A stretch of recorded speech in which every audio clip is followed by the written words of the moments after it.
Primero que nada quería agradecer a la organización del Congreso que me hayan invitado a participar en esta mesa redonda. Y bueno, esta mesa, como ya explicaba Luis, se gira en torno al tema de la regulación que va a entrar en vigor con la nueva Ley de Servicios y Colegios Profesionales. En concreto, yo voy a desarrollar la parte de las comisiones deontológicas, pero para ello he querido hacer primero, bueno, pues un breve repaso de lo que se ha ido comentando ya a lo largo de la mañana, algunas cosas sobre deontología. Todo va a ser muy esquemático y muy gráfico, ¿no? Sobre todo para resaltar algunas ideas que creo que es importante que las tengamos claras.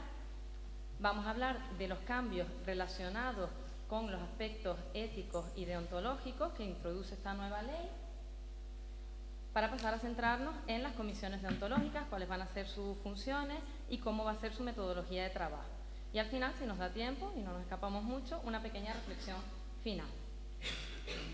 En cuanto a la relación que hay entre la ética y enfermería, pues ya se han comentado bastantes cosas. Lo único que quería resaltar es que siempre que se dé una relación entre dos personas va a haber una relación ética y que, por tanto, cuando hablamos de la ética de enfermería, estamos insertando una dimensión moral que es constitutiva de la propia enfermería.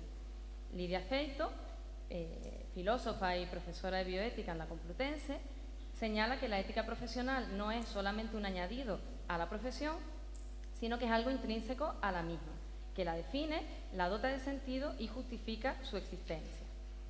Teniendo un poco esto como base, las características del buen cuidar, las que señala al menos Julio Bielba en su libro Ética de las profesiones sanitarias, consiste en no hacer daño, por encima de todo. Es un poco lo más básico de lo que podemos tener de la idea de ética en la profesión. No hacer daño ni uno mismo y además proteger del daño de terceros, que a lo mejor es lo que más nos cuesta a los enfermeros hacer en nuestra práctica diaria. No solo no hacer daño a nosotros, sino cuando vemos que corre peligro la vida del paciente por causa de otros profesionales o que se está siendo violado alguno de sus derechos por razón de otros profesionales, nos cuesta a veces más intervenir en defensa del paciente. Aparte de eso, está el hacer el mayor bien posible, que para eso es necesario tener unos conocimientos teóricos y prácticos, también unos conocimientos técnicos, pero sobre todo tener una buena comunicación. Un ejemplo de esto sería, por ejemplo, la cura de una úlcera por presión. No podemos hacerla si no estamos actualizados en los últimos conocimientos, las últimas técnicas, los últimos apósitos, etc. Pero tampoco podemos hacer el mayor bien si no le explicamos al paciente cómo prevenir futuras úlceras, cómo llevar ese tratamiento a cabo, etc., ¿no?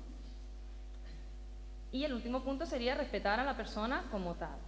Para eso es necesario crear un clima de confianza en la relación, mediante la empatía y sobre todo y ante todo respetar la autonomía del paciente y su capacidad para tomar decisiones. Dentro de la ética tenemos 3 niveles.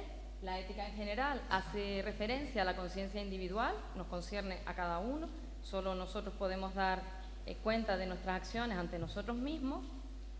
Aparte, tenemos la ética en enfermería, independientemente de cuál sea mi ética personal. Como enfermera tengo que responder ante una serie de valores que se esperan de mí como enfermera. Y esa ética de enfermería incluiría la reflexión sobre los distintos aspectos de la práctica diaria, ¿no? Reflexiones de los cuidados cercanos a la muerte, de todos los problemas asociados al nacimiento, etc. Y dentro de ella tenemos la deontología, que vendría a recoger todos los criterios normativos que son compartidos y comunes de toda la profesión. Digamos, por ponerlo de una manera un poco más gráfica, que dentro del marco general de la ética de enfermería, más amplio, estaría la deontología profesional de enfermería.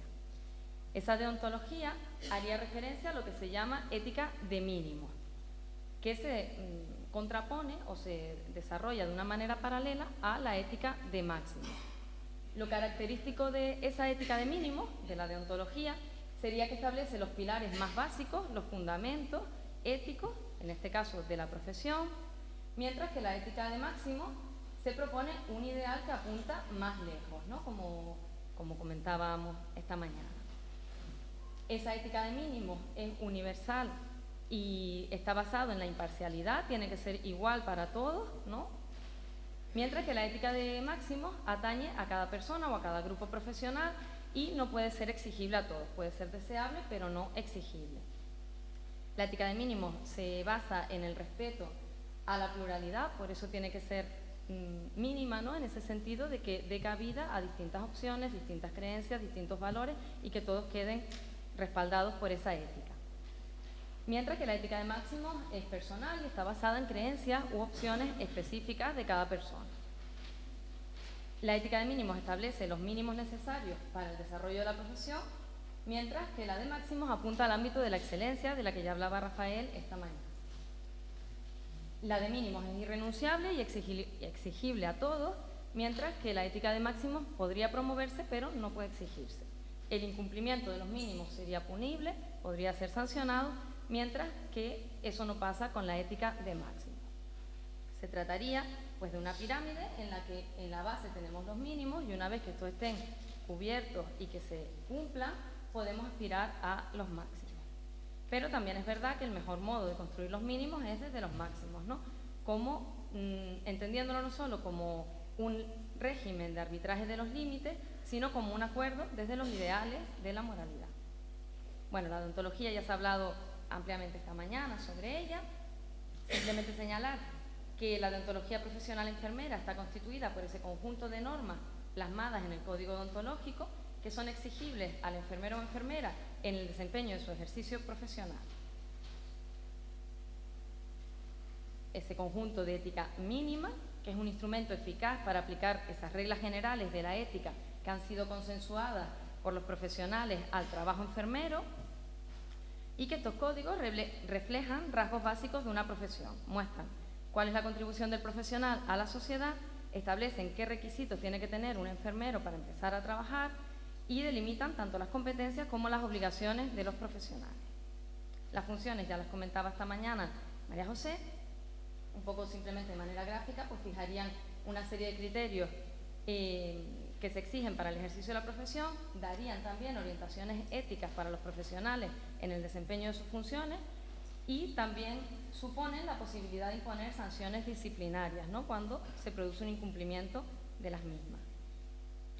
Habría, por tanto, bajo mi punto de vista, dos interpretaciones que se pueden hacer del Código Deontológico, una más coercitiva, que sería entenderlo como un conjunto de obligaciones que si no se cumplen conllevan sanciones, y otra forma de verlo como garantía sobre todo pues de las buenas prácticas clínicas y como un apoyo a la práctica profesional, de tal manera que si yo tengo algún enfrentamiento en el trabajo, algún problema ético, pueda recurrir al código y decir, mire usted, es que yo no puedo hacer esto porque mi código deontológico me obliga a tener que informar al paciente, por ejemplo, siempre ante cualquier cosa que vaya a hacer. Entonces, bueno, pues preferimos quedarnos con la visión de que es una garantía de las buenas prácticas. Una vez hecha esta introducción acerca de la deontología, vamos a ver cuáles son esos principales cambios que introduce la nueva Ley de Servicios y Colegios Profesionales. En primer lugar, en cuanto al código deontológico, simplemente esta ley lo define, vuelve a señalar que está compuesto por las reglas éticas que el profesional debe cumplir y que incluye también las normas éticas y de actuación que deben cumplir los cargos directivos de las corporaciones colegiales, ¿no?, y el régimen disciplinario aplicable. Nuestro actual código esto lo recoge en los anexos finales. Además, estas normas serán únicas para cada organización colegial y compartidas en todo el territorio nacional, como es actualmente. La nueva ley señala y exige que el código deontológico debe ser publicado en la página web de los colegios de enfermería a través de la ventanilla única, ¿no?, que luego profundizar un poco en ese objeto, la ventanilla única que se desarrolla en esta nueva ley. Esto también prácticamente todos los colegios españoles tienen publicado el código deontológico en sus páginas web. Los colegios también deben respetar la normativa sobre competencia desleal y no pueden incluir reglas que impidan la competencia entre profesionales. Y además se deben incluir las provisiones de los códigos de conducta para que la profesión o actividad, las que hayan sido adoptadas a nivel comunitario, ¿no?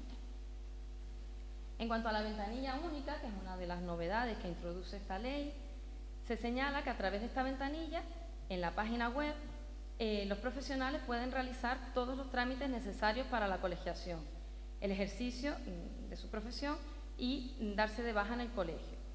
todo esto va a quedar tramitado a través de un único punto y por vía electrónica y a distancia, ¿no? Con lo que se facilita pues, que todos los profesionales puedan tener mayor facilidad de acceso. Y además esta ventanilla única va a estar centrada en la mejor defensa de los derechos de los consumidores y usuarios, de tal manera que las organizaciones colegiales van a tener que ofrecer una información de manera obligatoria que tiene que ser clara y gratuita, inequívoca, a través de esa ventanilla única.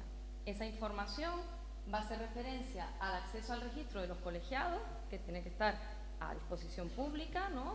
El registro de colegiados. El acceso también al registro de las sociedades profesionales que haya y a las que se puedan remitir los usuarios, y las vías de reclamación también tienen que estar especificadas cuál será el procedimiento que se llevará a cabo y los recursos que podrán interponerse en caso de que haya conflicto entre el consumidor y un colegiado o entre el consumidor y el colegio. También van a tener que incluirse en esa información mínima que tenga que estar recogida en la ventanilla única los datos de las asociaciones u organizaciones de pacientes, en este caso, de consumidores y usuarios, y el código deontológico de enfermería.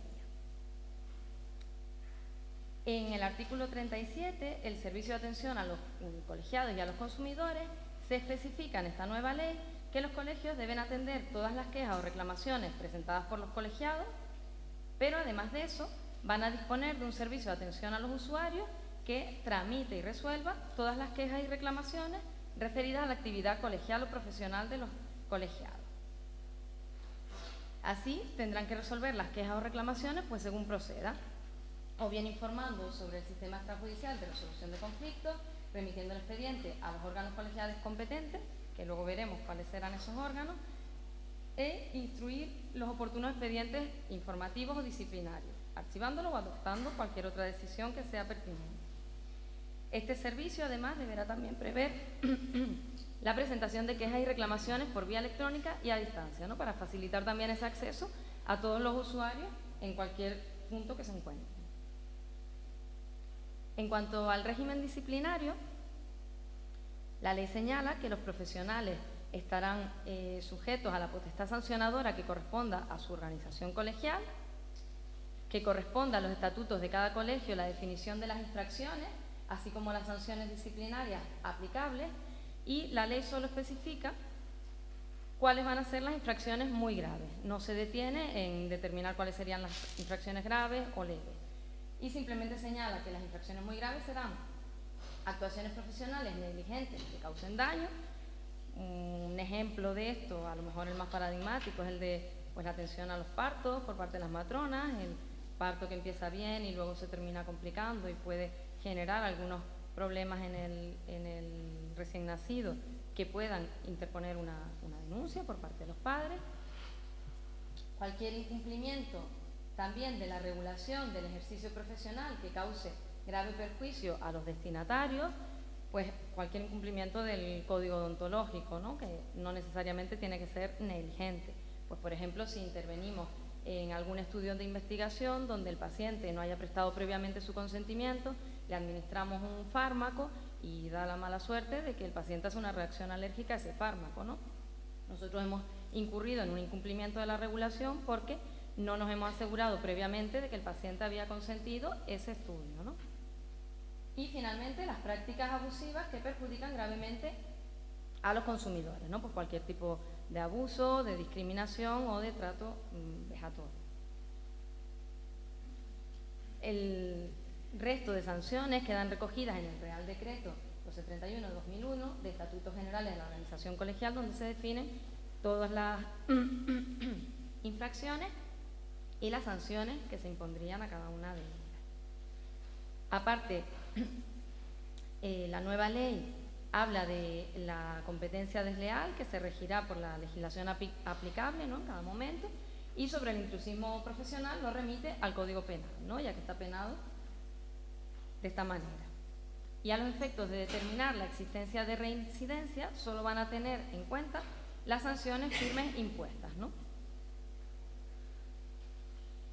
Lo más novedoso que introduce esta ley es que esas funciones disciplinarias van a competir a un órgano sancionador. Ese organismo va a tener como principio rector la imparcialidad y estará formado, lo define la ley así, mayoritariamente por miembros no ejercientes, contará al menos con un miembro no colegiado y un asistente representante de la administración competente. Y lo que sí deja claro es que no pueden formar parte de este organismo sancionador los cargos electos del colegio profesional.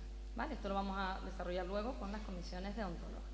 Un poco resumiendo los cambios que más afectan a la ética y a la deontología, sería esa ventanilla única que va a facilitar el acceso tanto de los colegiados como de los usuarios, que se mejora la atención al usuario al facilitar ese proceso de reclamaciones y al dejarlo expresado de una manera clara. Se intenta aumentar la transparencia de los colegios y mejorar la calidad y seguridad de la asistencia sanitaria. Y también se define ese órgano sancionador independiente de las juntas directivas de los colegios. Un poco el modelo va desde la defensa de los intereses de los colegiados, que es un poco el modelo actual que tenemos de colegios, hacia la defensa de los derechos de los pacientes. Pero he querido poner la flecha también a la inversa, porque cuanto más defendamos los derechos de los pacientes, más vamos a defender también los intereses de los propios enfermeros y de los propios profesionales. Bien, llegamos a las comisiones deontológicas.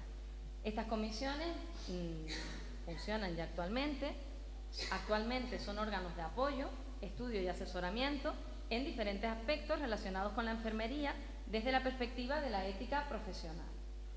El cambio, como decíamos antes, que introduce la nueva ley es que ahora además van a tener capacidad ejecutiva, ¿no?, de llevar a cabo las determinaciones y las sanciones que consideren oportunas. Actualmente tenemos un modelo en el que hay comisión deontológica estatal, luego tendríamos comisiones deontológicas autonómicas y finalmente comisiones deontológicas provinciales. Las funciones son bastante amplias. Por un lado, procurar una asistencia de calidad mediante la aplicación del código deontológico. La función principal actualmente era la de asesorar a la junta directiva de los colegios en la resolución de reclamaciones que pudieran presentar los colegiados, otros ciudadanos o distintas instituciones o la junta directiva del colegio. También tienen la función de cooperar con las iniciativas educativas que los colegios profesionales de enfermería promuevan, tanto cursos de formación continuada, cursos breves sobre ética profesional, distintos seminarios que se pongan en marcha.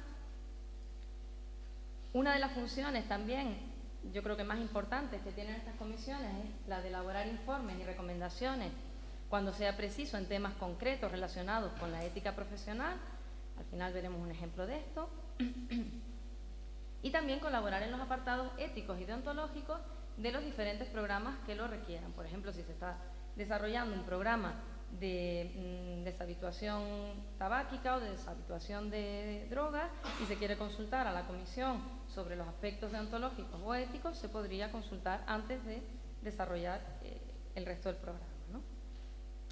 También otra función es asesorar a los colegiados ante aquellas dudas relacionadas con aspectos éticos y deontológicos que puedan surgir. Y finalmente una tarea divulgativa, que a lo mejor es la que menos se desarrolla en las comisiones, que estaría enfocada a los medios de comunicación y la sociedad en general, a dar a conocer cuáles son nuestros valores como enfermeros y cuál es la deontología que nos rige. El cambio principal, pues que actualmente las comisiones deontológicas dependen de las juntas directivas de los colegios y pueden abrir expedientes, pueden llegar a un dictamen, pero la decisión final siempre la tiene actualmente la junta directiva, ¿no? Con esa nueva ley van a tener independencia las comisiones deontológicas y además van a tener capacidad de ejecución de los expedientes. Otro cambio bastante importante es el relacionado con los miembros de las comisiones deontológicas, ¿no? Con el modelo actual, el reglamento de comisiones deontológicas señala que deben formar parte de estas comisiones colegiados que tengan al menos más de 10 años de experiencia y que no se hayan visto envueltos en ningún expediente. Es lo único que señala. Con el nuevo modelo esto cambia radicalmente y pueden formar parte de las comisiones colegiados, pero se exige que al menos uno de los miembros sea no colegiado. Aparte, tiene que haber un miembro de la administración y lo demás sobre todo van a ser miembros no ejercientes. Un poco el modelo que se lleva en otros países serían representantes de los usuarios y profesionales de otras áreas relacionadas, como puede ser el derecho, la filosofía, la antropología o demás.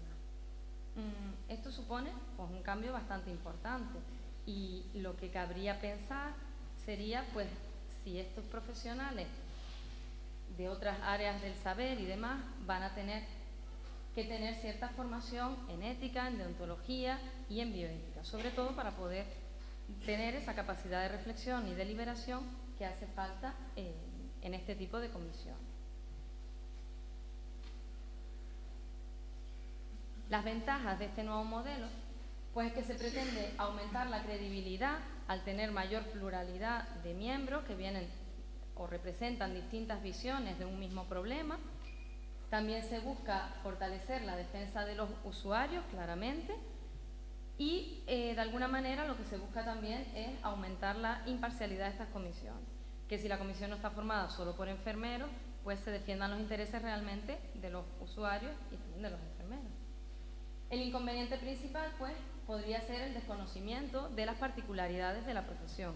Si nos encontramos ante un problema determinado, los enfermeros vamos a saber a qué nos referimos cuando hablamos pues de una cura de una úlcera por presión, de un cambio postural, de la situación que se da en un parto, etc. Y los usuarios ajenos, de alguna manera, a la profesión, tal vez no tengan el conocimiento de esos detalles que pueden ser importantes a la hora de analizar un caso. Pero bueno, digamos que las ventajas superan a los inconvenientes.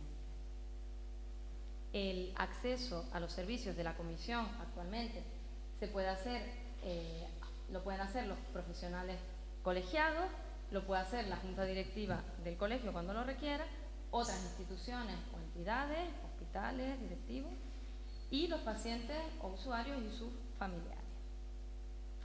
¿Cuál sería el modo de trabajo en estos casos? Hombre, con la nueva ley lo que se añade es que el expediente que fuera generado, la queja o la reclamación por parte de los usuarios o de otros colegiados, se tramitaría a través del servicio de atención al usuario, atención al paciente. De ahí, aquellos casos que se requiera y que sea pertinente pasarían a la comisión deontológica.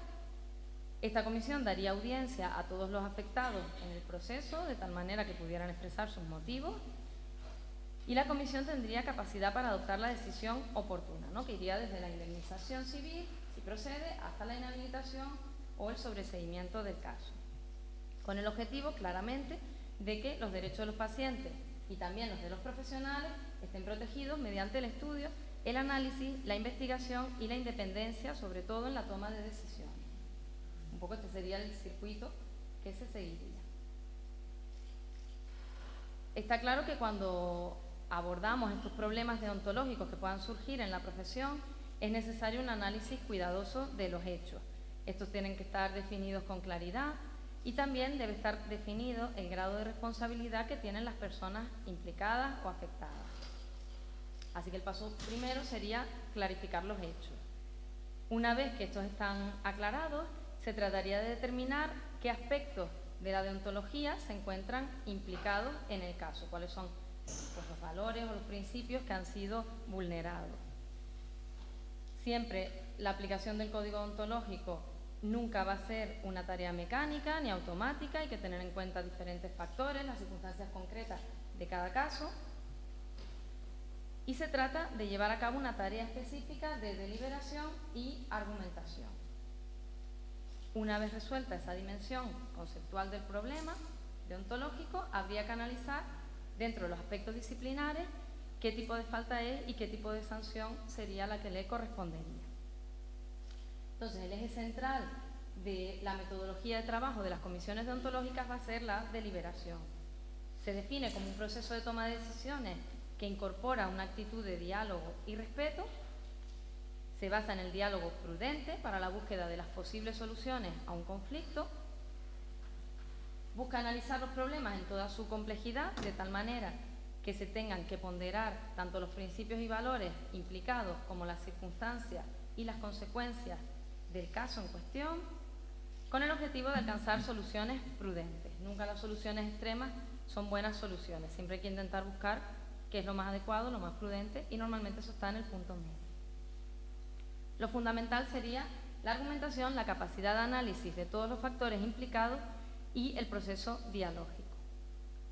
Para que se dé un buen ejercicio de deliberación se tienen que cumplir una serie de condiciones, como serían, en primer lugar, estar exento de restricciones externas, por eso la insistencia de esta nueva ley en que haya una independencia de las comisiones deontológicas respecto a los colegios de enfermería, para que no se vean pues presionadas de alguna manera a seguir lo que el colegio quiere. Debe partir de la buena voluntad de entendimiento de las personas implicadas, se basa en el respeto y la escucha recíproca, requiere cooperación y colaboración y sobre todo capacidad de dar razones. Para ir terminando, la reflexión final que quería traer es un informe que llevó a cabo la Comisión Deontológica del Colegio de Enfermería de Barcelona en el 2008, que aborda el tema de la ética de la intimidad en enfermería. Esto lo traigo también para ver ese otro lado de trabajo que tienen las comisiones deontológicas, que no son solo organismos sancionadores, sino que también tienen una tarea importante de divulgación y de análisis de los problemas éticos que nos encontramos en la práctica diaria. Esta comisión se planteaba el problema de que, por un lado, es cierto que las enfermeras y enfermeros siempre hemos tenido claro que había que respetar la intimidad de las personas, de los pacientes, pero por otro lado también es cierto que a pesar de que salen nuevas legislaciones, todavía sigue siendo demasiado frecuente encontrar distintas situaciones en la práctica diaria en las que no se tiene el suficiente cuidado con la intimidad corporal o con la información confidencial. De tal manera, bueno, ya se basan en un estudio de Marga Iraburu que señala pues, que muchas veces desvestimos a los pacientes sin pedirles permiso o se comentan cosas privadas de los pacientes en un pasillo, en salas de espera llenas de gente, etc. Esta comisión plantea que para analizar este tema hay dos cuestiones fundamentales. Por un lado está la justificación de la intimidad desde el punto de vista de la ética y la legislación y por otro lado está el ámbito de la práctica. En cuanto a la justificación, se plantean por qué hace falta que las enfermeras respeten la intimidad y ponen pues, algunas referencias al marco ético basándose en la Carta de Derechos de los Pacientes y al marco jurídico. Destacar pues eso, que la persona tiene derecho a decidir quién pueda estar presente durante sus actos sanitarios. Esto incluye que puedan no querer que haya estudiantes presentes en los actos sanitarios. También tienen derecho a ser atendidos en un medio que garantice la intimidad y la dignidad.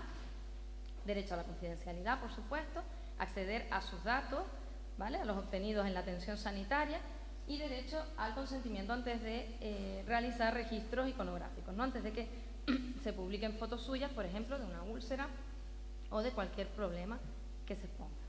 En cuanto al marco jurídico, ya hablan del Código Penal, que castiga con pena incluso de prisión la divulgación de secretos de otra persona.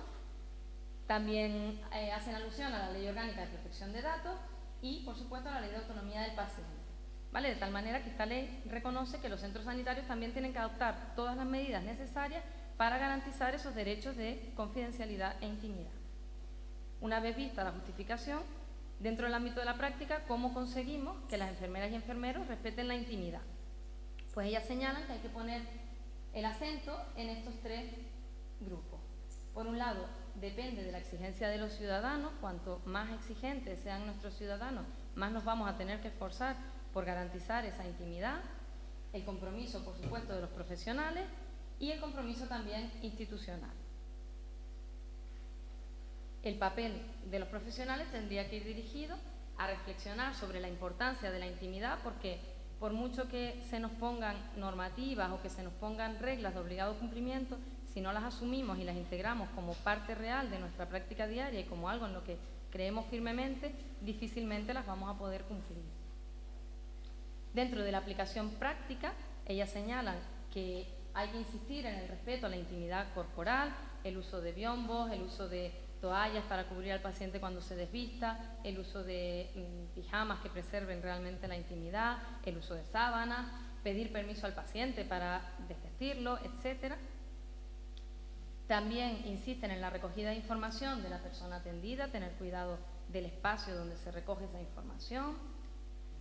Hacen también énfasis en la información entre compañeros del equipo asistencial, porque es uno de los problemas principales que yo creo que tenemos con respecto a la a la confidencialidad. Muchos datos se comentan entre el equipo, pero realmente no es necesario que todo el equipo conozca esos datos para proporcionar la mejor atención posible. Y cada profesional solo debe conocer los datos que le sean necesarios para proporcionar esa atención. También hablan del respeto a la intimidad y la participación de la familia y señalan un caso de que muchas veces se da que con las personas mayores entendemos o sobreentendemos que quieren que sus hijos y familiares estén al tanto de sus problemas de salud, y esto no tiene por qué ser así, ni siempre tiene por qué ser así. Entonces deberíamos insistir más en preguntarle a las personas: ¿quiere usted que su familia entre a la consulta con usted o sepa lo que le está pasando? ¿Quiere que le informemos de esto o no? Bueno. Y el acceso a la historia clínica, ¿no? Por supuesto, hacer un acceso responsable solo de los casos que nos contén. También habla del análisis del compromiso institucional. Obviamente no se puede garantizar la intimidad en la asistencia sanitaria en un pasillo, por ejemplo, cuando se tiene a pacientes que son atendidos en un pasillo, ahí no hay intimidad ni hay ningún tipo de privacidad. Y también insisten en la formación de los ciudadanos, por lo que decíamos antes: cuanto más formados e informados estén nuestros ciudadanos y más nos exijan, mejor calidad de cuidados vamos a proporcionar nosotros. Las conclusiones, para terminar, he querido dejarlas en blanco, precisamente para que las saquemos luego con el diálogo que se establezca entre todos, ¿no? Ver qué les parece esta nueva regulación, qué se puede añadir a ella, qué va a mejorar o qué puede perjudicar también. Y nada más. Muchas gracias.